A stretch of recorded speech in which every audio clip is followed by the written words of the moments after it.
Welcome to retro കാതികൻ.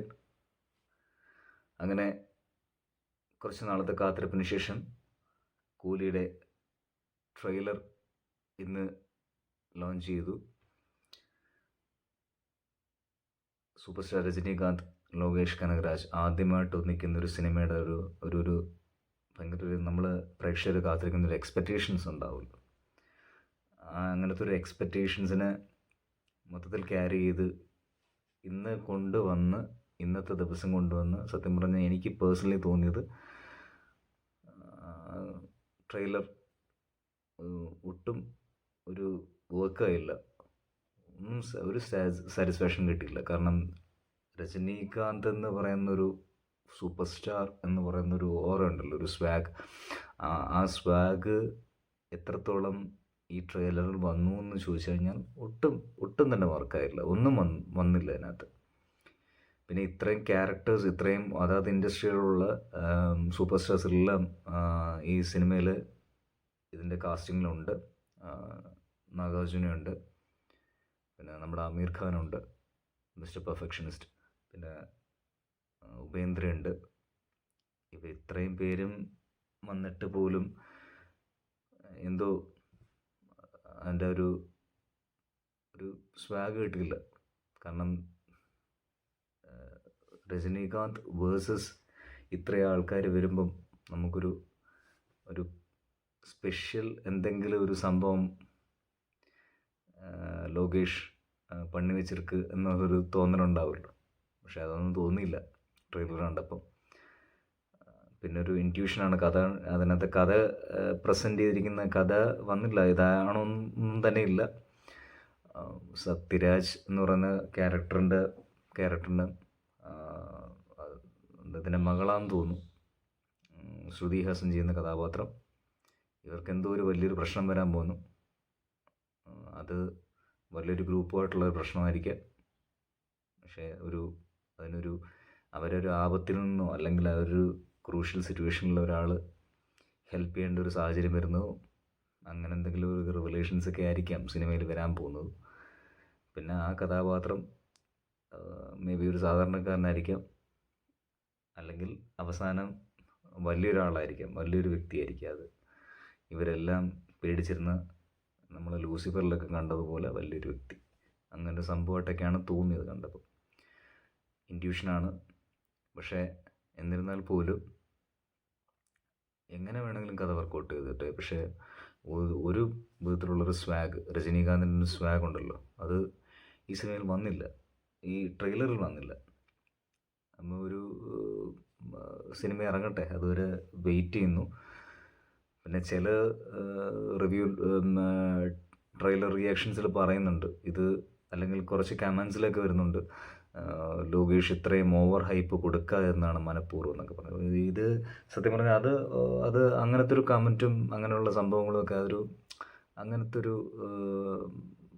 അതൊക്കെ ഇവിടെ ഒന്നും ഒളിച്ചു വെക്കാനില്ലല്ലോ. കാരണം സൂപ്പർ സ്റ്റാറിൻ്റെ സിനിമയാണ്.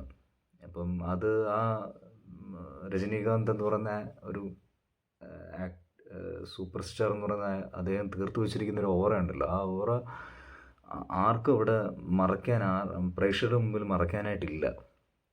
കാരണം ഇത്രയും അദ്ദേഹത്തെ ലോകേഷ് എങ്ങനെ യൂട്ടിലൈസ് ചെയ്യാൻ പോകുന്നു, അദ്ദേഹത്തിൻ്റെ ആ സ്റ്റാർഡമിനെ എങ്ങനെ പ്രസൻറ്റ് ചെയ്യാൻ പോകുന്നിടത്താണ് കാര്യം ഇരിക്കുന്നത്. അപ്പം ഇവിടെ ട്രെയിലറിനകത്ത് ഇത് മറച്ചു വെച്ചിട്ട് അത് ഇന്നതുപോലെയാണ്, മനഃപൂർവ്വം ചെയ്തിരിക്കുകയാണെന്ന് പറഞ്ഞു കഴിഞ്ഞാൽ അതങ്ങനത്തുള്ള കമൻസും മറ്റു കാര്യങ്ങളൊക്കെ അസ്ഥാനത്താണ്. കാരണം അതിൻ്റെ ആവശ്യമേ ഇല്ല, അങ്ങനെ പറയേണ്ട കാര്യമില്ലല്ലോ. കാരണം ഇവിടെ ഒരു ഓവർ ഹൈപ്പ് ഒളിപ്പിച്ച് വെച്ചിട്ട് എന്ത് കിട്ടാനാണ്? ഒന്നും കിട്ടാനില്ല. പ്രേക്ഷകർക്ക് ഇത് മറച്ചാലും മറിച്ചില്ലെങ്കിലും ഓഗസ്റ്റ് 14 അവർ തിയേറ്ററിൽ പോയി കാണും ഇതെന്താന്നുള്ളത്. അപ്പം അതുവരെ ഇതിന് ട്രെയിലർ ഇറങ്ങുന്നതിന് മുന്നേ തന്നെയുള്ള പോസ്റ്റേഴ്സും അതിൻ്റെ ടൈറ്റിലിൻ്റെ ടീസറിലായാലും ശരി, സോങ്ങിൻ്റെ ടീസറിലായാലും ശരി, ഇവിടെയൊക്കെ അത് റിവീൽ ചെയ്ത് കഴിഞ്ഞു രജനീകാന്തിൻ്റെ സിനിമയാണെന്നുള്ളത്, രജനീകാന്ത് ലോകേഷ് കനകരാജ് സിനിമയാണെന്നുള്ളത്. അപ്പം അപ്പുറത്തേക്ക് ഇനിയൊന്നും മറച്ചു വെക്കാനായിട്ടൊന്നും തന്നെ ഇല്ല. അതൊക്കെ മേ ബി അതൊരു വിപണന തന്ത്രമായിരിക്കും. നമുക്കിപ്പോൾ വിപണന തന്ത്രം എന്നുള്ളതല്ലല്ലോ പറയുന്നത്. പക്ഷേ എന്നിരുന്നാൽ പോലും അതിൻ്റെ ഒരു സ്വാഗൊന്നും കിട്ടിയില്ല. ട്രെയിലർ സാറ്റിസ്ഫാക്ടറി അല്ലായിരുന്നു. പിന്നെ ഇത് ലോകേഷ് എന്തായാലും മറ്റ് സിനിമകളിൽ ഉള്ളതുപോലെ തന്നെ ടെക്നിക്കലി എന്തായാലും അത് വർക്കൗട്ട് ചെയ്യും എന്ന് പ്രതീക്ഷിക്കാം. കാരണം ലിയോ ഒന്നും പേഴ്സണലി എനിക്ക് ഇഷ്ടപ്പെട്ട സിനിമയല്ല. കാരണം കഥയൊന്നുമില്ല. LCU എന്ന് പറയുന്ന ഒരു യൂണിവേഴ്സിലേക്ക് അങ്ങനെ ഒരു വിജയുടെ കഥാപാത്രത്തെ ഒരു കുത്തിക്കയറ്റിയതുപോലെയൊക്കെയാണ് ഫീൽ ചെയ്തത്. വിക്രവും എനിക്ക് പേഴ്സണലി ഇഷ്ടമല്ല. കാരണം വിക്രത്തിൻ്റെ തുടക്കത്തിൽ തന്നെ ഇതേ ഒരു ഐഡിയ തന്നെ, അതായത് ഇപ്പം കമൻസിലൊക്കെ പറയുന്ന പോലെ ഓവർ ഹൈപ്പ് കൊടുക്കാതിരിക്കാൻ വേണ്ടിയിട്ടാണ്, അല്ലെങ്കിൽ പ്രേക്ഷകർ വണ്ടർ അടിക്കാൻ വേണ്ടിയിട്ട് എന്തൊക്കെയോ വലിയൊരു മിസ്റ്റീരിയസ് ആയിട്ടുള്ള സാധനങ്ങൾ സംഭവങ്ങൾ ഒളിപ്പിച്ച് വെക്കുന്നു എന്നുള്ളൊരു സിറ്റുവേഷൻ ക്രിയേറ്റ് ചെയ്ത് കഴിഞ്ഞാൽ ആൾക്കാർ വണ്ടർ അടിക്കും എന്നുള്ളൊരു ചിന്ത ഉണ്ടാകും മേ ബി ലോകേഷിന്. അത് പക്ഷേ വിക്രത്തിനായാൽ പോലും വിക്രത്തിലും തുടക്കത്തിൽ കമൽഹാസൻ മരിക്കുന്ന ഒരു സീക്വൻസ് ക്രിയേറ്റ് ചെയ്തിട്ടുണ്ട്. അപ്പം നമ്മൾ ഇത്രയും മലയാളി പ്രേക്ഷകർ ഇത്രയും സിനിമകൾ കാണുന്നവരാണ്, ഒരുപാട് ഇൻഡസ്ട്രിയിലുള്ള സിനിമകൾ കാണുന്നവരാണ്. നമ്മുടെ റീജിയനിലേക്ക് ഒരുപാട് ഭാഷകളിലുള്ള സിനിമകൾ നമുക്ക് കാണാനുള്ള അവസരങ്ങൾ ഇപ്പോഴും വന്നുകൊണ്ടിരിക്കുകയാണ്. എത്ര ഇൻഡസ്ട്രിയിലുള്ള സിനിമകളാണ് ഇവിടെ ഒരു സാധാരണ മലയാളി പ്രേക്ഷകൻ ഒരു മിനിറ്റിൽ ഏകദേശം, തമാശയ്ക്ക് പറയുകയാണെന്നുണ്ടെങ്കിൽ ഒരു മിനിറ്റിൽ ഏകദേശം കൊറിയൻ, തമിഴ്, തെലുങ്കു, ഇറാനിയൻ ഇത്രയും കൺട്രീസിലുള്ള സിനിമകൾ കണ്ടുകൊണ്ടിരിക്കുക. അപ്പോൾ ഇവർക്ക് മുന്നിലൊന്നും മറയ്ക്കാനായിട്ടുള്ള ഒരു സംഗതികളും ഇല്ല. അപ്പം അത് വിക്രം സിനിമയ്ക്കകത്ത് കാണിച്ചിരിക്കുന്ന പോലെ ആദ്യ നായകൻ മരിക്കുന്നത്, അതായത് കമൽഹാസൻ ചെയ്ത വിക്രം കഥാപാത്രത്തെ ആൾക്കാർ അതായത് ആ ടീം വന്ന് കൊല്ലുന്നത് പോലെ ഒരു സംഭവം കാണിച്ച് വെച്ചിട്ട് പിന്നെ ഇൻ്റർവ്യൂവിൽ കമൽഹാസനെ കൊണ്ടുവന്ന് ആൾക്കാർ വണ്ടറടിപ്പിക്കാനുള്ള സംഭവം. അപ്പം അത് നമുക്കറിയാം, നായകൻ ആദ്യം മരിച്ചു കഴിഞ്ഞാൽ എവിടെ നിന്നെങ്കിലും നായകൻ പിന്നീട് വരുമെന്നുള്ള കാര്യം അറിയാം. അപ്പോൾ അതുകൊണ്ട് അങ്ങനെയൊക്കെ ചിന്തിച്ച് നോക്കുകയാണെന്നുണ്ടെങ്കിൽ വിക്രം എനിക്ക് വക്കായ സിനിമയൊന്നുമല്ല. പിന്നെ അതിൻ്റെ ഒരു ടെക്നിക്കൽ മികവ് കൊണ്ടും പിന്നെ അവസാനം വന്ന റോളക്സിൻ്റെ കഥാപാത്രം എവിടേക്കോ ചില പോസിറ്റീവ് ഫാക്ടേഴ്സ് കൊണ്ടാണ് പടം മികച്ചതായത് എന്ന് തോന്നലുണ്ടായിരുന്നു. അപ്പം അങ്ങനെയാണ് എനിക്ക് തോന്നിയത്. പിന്നെ ലോകേഷിൻ്റെ ഏറ്റവും എനിക്ക് ഇഷ്ടപ്പെട്ട പടം കൈദി തന്നെയാണ്. കൈദിയിൽ നായകനെ ആ കഥാപാത്രത്തെ, ദില്ലി എന്ന് പറയുന്ന കഥാപാത്രത്തെ പ്ലേസ് ചെയ്തിരിക്കുന്നതും അത് ആ ദില്ലി എന്ന് പറയുന്ന കഥാപാത്രം എവിടെ ഏത് സിറ്റുവേഷനിലാണത് ഇയാളുടെ ഒരു സഹായം വേണ്ടി വരിക എന്നുള്ളൊരു ഇതുണ്ടല്ലോ, ആ ഒരു കഥയ്ക്കൊരു പ്രത്യേകത ഉണ്ടായിരുന്നു. പക്ഷേ ആ കഥയുടെ പ്രത്യേകതകളൊന്നും ലോകേഷിൻ്റെ അടുത്തുള്ള സിനിമ പിന്നീട് വന്ന സിനിമകളിലൊന്നും ഒന്നും തന്നെ കണ്ടില്ല. അപ്പം പേഴ്സണലി എനിക്കിപ്പോഴും ലോകേഷിൻ്റെ സിനിമ കൈദി തന്നെയാണ് ഇഷ്ടം.